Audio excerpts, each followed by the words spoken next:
Today's the 18th of May. I'm Chris Olson, reading through the Ultimate Survivors Survival Guide, Sedgefield Christian Church reading plan. And today we're looking at Psalm 17, in the shadow of your wings. Such beautiful imagery, and it's one that's always stuck with me. And there's such a cool link to that with Jesus. Just before going into Jerusalem to be crucified, just kind of speaks about how he wanted to gather Jerusalem and her people, like a mother hen, to be under the shadow of their wings, and he just weeps over Jerusalem. So there's just such great tension here, such great beauty, and it's a prayer of David. I love that, a conversation with God, a pouring out a heart to God. Verse 1. Hear a just cause, O Lord, attend to my cry. Give ear to my prayer, from my lips free of deceit. We're going to come back to that. From your presence, let my vindication come. And I think that unlocks so much of this psalm in particular, where David really didn't get it right. We know that this was a sinful dude. He got a lot right and had a heart after God's own heart, but man, his sin really caught up with him. But his vindication, his freeing from that sin, is in God's presence. That's where we're freed from our sin, and we can say that all our transgressions and all those are gone. You have let your eyes behold the right. You have tried my heart. You have visited me by night. You have tested me, and you will find nothing. I have purposed that my mouth will not transgress.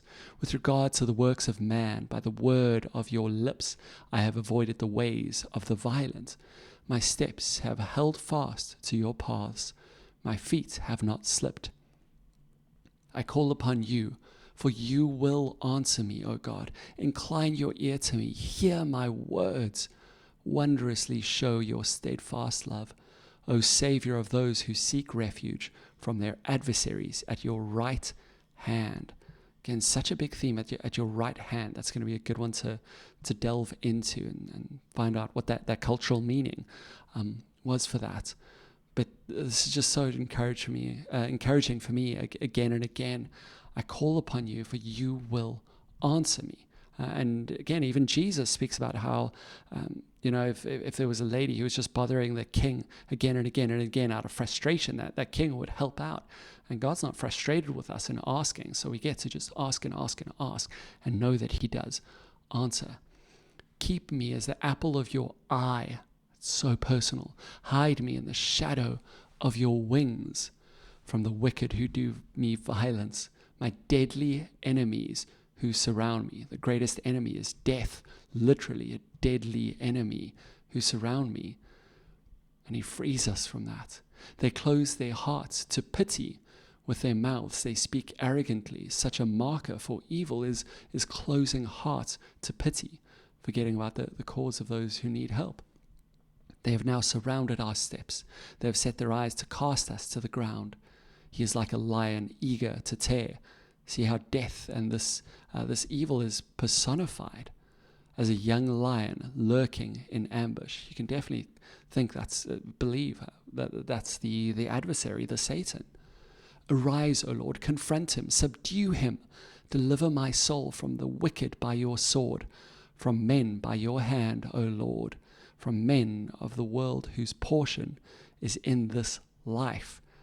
We know that our portion, what we're going to get, is not just in this life. There's much more. But those who are wicked, deceitful, evil, under the direct guidance of the Satan, of the adversary, their portion is in this life. You fill their womb with treasure.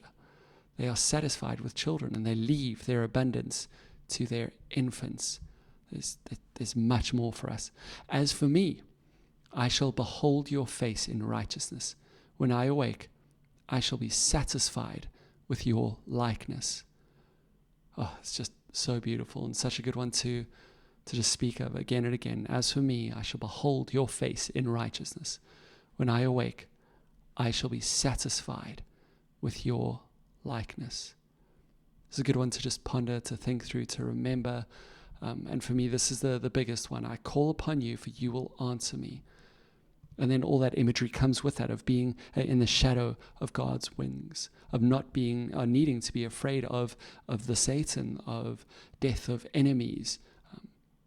We can appeal to God to confront and defeat this evil, and He has. And it's the now and not yet of that victory, which is just so great. And when I awake in the next lifetime, I shall be satisfied with your likeness. Nothing better than to just ponder and think of God's righteousness and let that shape our actions, so that when we help others, when you do things, we're doing so not out of fear, but because we're reflecting, as we should, God's amazing image. All right, that's Psalm 17. We'll jump on to Psalm 19 tomorrow.